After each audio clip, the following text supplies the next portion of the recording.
যখন তুমি hard work and decision making এই দুটো বিষয়কে কিভাবে দেখছো। শুধুমাত্র কঠোর পরিশ্রম বা হার্ড ওয়ার্ক করলেই হবে না, তোমার হার্ড ওয়ার্ক করার স্ট্র্যাটেজিটা কি। ডিসিশন মেকিং এবং হার্ড ওয়ার্ক এই দুটো বিষয়বস্তু যার কাছে প্রচণ্ড পরিমাণে ক্লিয়ার, তার কাছে যে কোনো ক্ষেত্রে, যে কোনো পর্যায়ে, যে কোনো কম্পিটিটিভ পরীক্ষা থেকে শুরু করে জীবনের যে কোনো পরীক্ষায় খুব সহজেই সফলতা অর্জন করতে পারবে।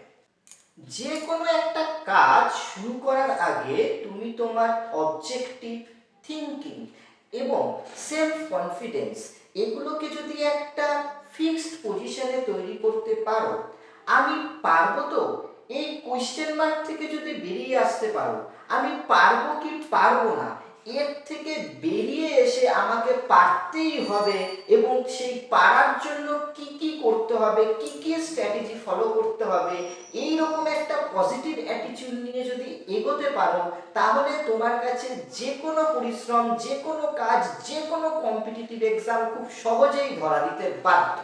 আজকের আলোচনার বিষয় ডিসিশন মেকিং এবং হার্ড ওয়ার্ক। আলোচনা শুরু করার আগে আমি আমার ইন্ট্রোটা দিয়ে দিই। Hello friends, you are hooked on to my YouTube channel Evolution A Point of Success. This is your guide and mentor Prosenjit Sikdar. জীবনে তুমি যে কোনো কাজ শুরু করতে চলেছো, ঠিক এই সময় যদি সবসময় তোমার মনে একটা প্রশ্ন এসে থাকে যে আমি পারবো কি পারবো না, সবসময় নিজেকে ছোট মনে করে থাকো, তাহলে কিন্তু কখনোই কোনো কাজ তোমার কাছে এসে ধরা দেবে না। তুমি যদি নিজেকে অত্যন্ত দুর্বল মনে করো, তাহলে তুমি কিন্তু তোমার অপোনেন্টকে শক্তিশালী ভেবে নিচ্ছ, এবং তোমার অপোনেন্টকে শক্তিশালী ভেবে নেওয়া মানেই তুমি আর যুদ্ধ করতে যেতে পারবে না, এবং হার জিত তো অনেক দূরের কথা। যে কোনো কঠিন কাজ করার আগেই আমরা আগে থেকেই অনেক বেশি চিন্তা ভাবনা করে ফেলি। আমাদের মাথায় আগে থেকেই অনেক নেগেটিভ চিন্তা ভাবনা ঘুরতে থাকে, যে যদি আমি পরিশ্রম শুরু করি তারপর যদি না হয়, আরে বস কিছুই হবে না, নাথিং উইল হ্যাপেন। তুমি পরিশ্রম তো করো, তুমি অ্যাটলিস্ট শুরু তো করো, তুমি একটা পজিটিভ অ্যাপ্রোচ নিয়ে এগিয়ে যাও। আমাদের প্রত্যেকের জীবনে এমন একটা সময় আসে যেখানে এক পা এগিয়ে গেলেই হয়তো একটা জীবনে আমূল পরিবর্তন আসতে পারে, কিন্তু আমরা ওই এক পা এগোতেই ভয় পাই, because of lack of confidence, because of lack of decision making power. তাই সঠিক সময়ে একটা পজিটিভ অ্যাপ্রোচ নিয়ে নিজেকে যদি দুর্বল না ভেবে একদম নিজেকে ক্রেডিট দিতে পারো, তাহলে সফলতা তোমার জন্য অপেক্ষা করছে।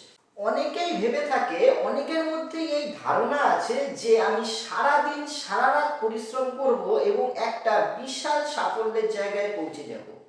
পয়েন্ট টু বি রিমেম্বার্ড, যে কোনো পরিশ্রম কিন্তু এইভাবে করলে পসিবল নয়। ব্লাইন্ড হার্ডওয়ার্ক তুমি করলে কিন্তু হবে না। হার্ডওয়ার্ক করার বেশ কিছু স্ট্র্যাটেজি আছে, সেই স্ট্র্যাটেজিগুলো যদি ফলো করে তুমি এগিয়ে যেতে পারো, তবেই কিন্তু তুমি সাকসেস পাবে।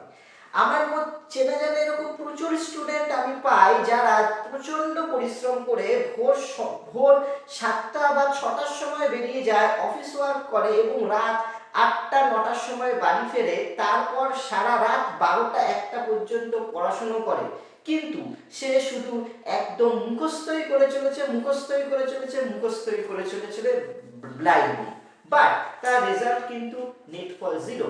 কারণ দেখা যাচ্ছে 2-3 দিন পর বা এক সপ্তাহ পর সমস্ত মেমোরি থেকেই সব আউট হয়ে গেছে, এবং হয়তো কোয়েশ্চেনটা ঘুরিয়ে করলে সে পারছে না। এর কারণ একটাই, সে কিন্তু ব্লাইন্ডলি হার্ডওয়ার্ক করছে। সো ব্লাইন্ড হার্ডওয়ার্ক কিন্তু তোমাকে সাফল্যের চূড়ায় পৌঁছে দিতে পারবে না। সেক্ষেত্রে তোমাকে বেশ কয়েকটা বিষয় এই হার্ডওয়ার্কের পাশাপাশি সাথে নিয়ে চলতে হবে। সেই বিষয়গুলো কি, চলো জেনে নেওয়া যাক। Number 1, genuine expectation. Number 2, time management. Number 3, regularity. এবং number 4, right action according to plan. এই 4টে পয়েন্ট চলো এক এক করে এবার বুঝে নেওয়া যাক। যতক্ষণ পর্যন্ত না তোমার প্ল্যান সঠিক হচ্ছে, ততক্ষণ পর্যন্ত হার্ডওয়ার্কের কোনো মূল্য নেই। তোমার প্ল্যান অফ অ্যাকশন যদি সঠিক হয় তাহলেই হার্ড ওয়ার্ক তোমার প্ল্যানকে এক্সিকিউট করতে পারবে। তাহলে এর জন্য তোমাকে একটা রাইট ওয়েতে সঠিক স্ট্র্যাটেজি ফলো করে একটা ব্যালেন্সড ওয়েতে এগিয়ে যেতে হবে। আমাদের জীবনটা অনেকটা রেল লাইনের মতন। ব্যাপারটা হলো আমরা যে গন্তব্যস্থলে যেতে চাই সেই গন্তব্যস্থল অনুযায়ী আমাদেরকে সঠিক ট্রেনে, সঠিক লাইনে এবং সঠিক সময়ে উঠতে হবে, তবেই তুমি তোমার গন্তব্যস্থলে পৌঁছতে পারবে। কাজেই তোমার ডেস্টিনেশনে পৌঁছানোর জন্য তোমাকে অবশ্যই একটা ব্যালেন্সড ওয়েতে এবং রাইট স্ট্র্যাটেজি ফলো করে এবং সঠিক সময়ে সঠিক প্ল্যান করতে হবে, তবেই কিন্তু হার্ড ওয়ার্ক সেই প্ল্যানকে এক্সিকিউট করতে পারবে। তুমি কোন সময়ে কতটা সময় ধরে পড়াশোনা করতে পারবে সেই টাইম ম্যানেজমেন্ট কিন্তু তোমাকেই করতে হবে অ্যাকর্ডিং টু ইওর কমফোর্ট এবং ফ্রি টাইম জোন। অনেকেই আছে যে প্রতিনিয়ত হঠাৎ করে একদিন কি এরকম হলো যে আমি মা কালীর দিব্যি আগামীকাল থেকে ফাটিয়ে পড়াশুনো করব এবং সেই মতো একটা প্ল্যান করে রুটিন করলো এবং সারাদিন পড়াশুনো করলো, পরের দিন থেকে সেই রুটিন আর এক্সিকিউট করতে পারলো না। আমি এরকম অনেক স্টুডেন্টসদের দেখছি যারা কি করছে প্রতি উইকে প্ল্যান চেঞ্জ করছে এবং ঘরের দেওয়ালে সেই প্ল্যান রুটিন করে আঠা দিয়ে আটকে দিচ্ছে। তুমি প্ল্যান করছো কিন্তু তুমি রুটিন বানাচ্ছ, বাট সেই প্ল্যান এক্সিকিউট করতে পারছো না। এইভাবে কিন্তু তোমার ডেস্টিনেশনে পৌঁছানো একদমই ইম্পসিবল।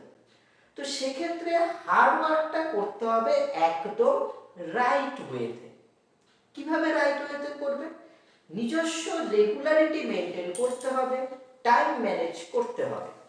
একটা এক্সাম্পল দিয়ে তোমাদেরকে বোঝাচ্ছি। সাপোজ ধরো তুমি অঙ্কে দুর্বল, তার জন্য তুমি প্রত্যেকটা অঙ্ক যদি এবার হার্ড ওয়ার্ক করে মুখস্থ করতে বসো তাহলে কি পসিবল? পসিবল না। আবার সাপোজ ধরো তুমি ইংরেজিতে উইক, তোমার ইংরেজিতে ভোকাবস অর্থাৎ ভোকাবুলারি সেরকম অর্থে নেই, তার জন্য তুমি গোটা ডিকশনারিটা মুখস্থ করতে বসলে। তো এই ধরনের হার্ড ওয়ার্ক কিন্তু করলেও কোনো পজিটিভ রেজাল্ট আসবে না। সেক্ষেত্রে হার্ড ওয়ার্ক করতে হবে একটা রাইট ওয়েতে, সঠিক স্ট্র্যাটেজি ফলো করতে এবং সঠিক সিদ্ধান্ত অর্থাৎ প্ল্যান অফ অ্যাকশনটা এক্সিকিউট করবে। কারণ তুমি হার্ড ওয়ার্ক করছো কিসের জন্য? হার্ড ওয়ার্ক করার একটাই উদ্দেশ্য, সেটা হলো সাফল্য অর্জন করা। নেক্সট যে বিষয়টা নিয়ে আমি আলোচনা করব সেটা হচ্ছে রেগুলারিটি। ধরো তুমি আজকাল দুদিন মারাত্মক ফাটিয়ে পড়াশোনা করলে দিনরাত জেগে, তৃতীয় দিন এসে কম্প্যাক্ট পুরোপুরি রেস্ট নিয়ে নিলে, এরকম করলে কিন্তু হবে না। তোমাকে প্রতিনিয়ত প্রতিদিন একটা নির্দিষ্ট সময় ধরে তোমাকে পড়াশোনা প্রিপারেশন করতে হবে বা চালিয়ে যেতে হবে। কেন? এর কারণ হচ্ছে এটা একটা সুদীর্ঘ লড়াই, দীর্ঘদিনের লড়াই। আমার কাছে এরকম প্রচুর স্টুডেন্টস আছে যাদের টার্গেট থাকে 5 মাস 6 মাস বা 1 বছর করব, তার মধ্যেই চাকরি আমি একটা জুটিয়ে নেব। এটা কিন্তু খুব রেয়ার কেসেস। তো এই চিন্তা ধারণা নিয়ে কিন্তু একদমই কখনোই তোমরা কোনো কাজ শুরু করবে না, স্পেশালি কম্পিটিটিভ পরীক্ষা। এটা একটা সুদীর্ঘ লড়াই এবং কম্পিটিটিভ এক্সামে তোমার পেশেন্স কিন্তু ধরে রাখাটাই একটা মারাত্মক পরিমাণ মাইন্ড গেম। যে যত বেশি পেশেন্স ধরে রাখতে পারবে সেই কিন্তু সফলতার চূড়ায় পৌঁছাতে পারবে। তাই প্রতিদিন প্রতিনিয়ত সিলেবাস অনুযায়ী যে এক্সামের জন্য তুমি প্রিপারেশন নিচ্ছ তার সিলেবাস, কোয়েশ্চেন প্যাটার্ন, এই সমস্ত মার্কস ডিভিশন কম্প্যাক্ট আইডিয়া তৈরি করো। ছোট ছোট টার্গেট ফিক্স করো, সেটা দৈনিক টার্গেট, সাপ্তাহিক, মাসিক, যে আমি আজকে একদিনে 25টা ওয়ান ওয়ার্ড করব, 25টা ইডিয়াম করব বা একটা ম্যাথের চ্যাপ্টার কমপ্লিট করব। আগামী এক সপ্তাহের মধ্যে আমি জিএস এর এই চ্যাপ্টারটা কভার করব, কনস্টিটিউশন থেকে এটা পড়ব বা আমাদের ইকোনমিক্স থেকে এই চ্যাপ্টারটা কমপ্লিট করব। এই রকম ছোট ছোট টার্গেট ফিক্স করো, দৈনিক হোক, সাপ্তাহিক হোক বা মাসিক হোক, এবং এই টার্গেট ফিক্স করার পর সেই টার্গেট অনুযায়ী মক টেস্ট দাও, সেই চ্যাপ্টারটার উপর মক টেস্ট দাও। তাহলে কিন্তু তোমরা সফলতার চূড়ায় পৌঁছতে পারবে, আদারওয়াইজ পারবে না। তাই রেগুলারিটি যেই টপিকটা নিয়ে আলোচনা করছি, রেগুলার তোমাকে পড়তে বসতে হবে। যেভাবে আমরা প্রতিদিন খাওয়া দাওয়া করছি, বাহ্যিক অন্যান্য কাজকর্ম করছি, তার পাশাপাশি পড়াশোনাটাকেও কিন্তু কম্পালসারি হিসেবে ধরে নিতে হবে। তাহলে ডিসিশন নিলে, প্ল্যান করলে, সেই প্ল্যান অনুযায়ী হার্ডওয়ার্ক করলে, একটা রুটিন মেনটেন করে চললে, এই রিদমে তোমাকে চলতে হবে from the very first day, অর্থাৎ ফ্রম ডে ওয়ান। এই রিদমে যতক্ষণ না পর্যন্ত তুমি সফলতা অর্জন করছো, ততদিন তোমাকে পেশেন্স রেখে এগিয়ে যেতে হবে। সাহস করো, এগিয়ে যাও, জীবনের লড়াইয়ের মাঠে নামো। যে কারণে তুমি পরিশ্রম করছো, সফল তুমি হবেই হবে। With that, this is Prosenjit Sikdar signing out from Evolution, a point of success. Till we meet next, keep watching, keep studying, and keep sharing. Don't forget to subscribe, like, and comment. Bye. Take care.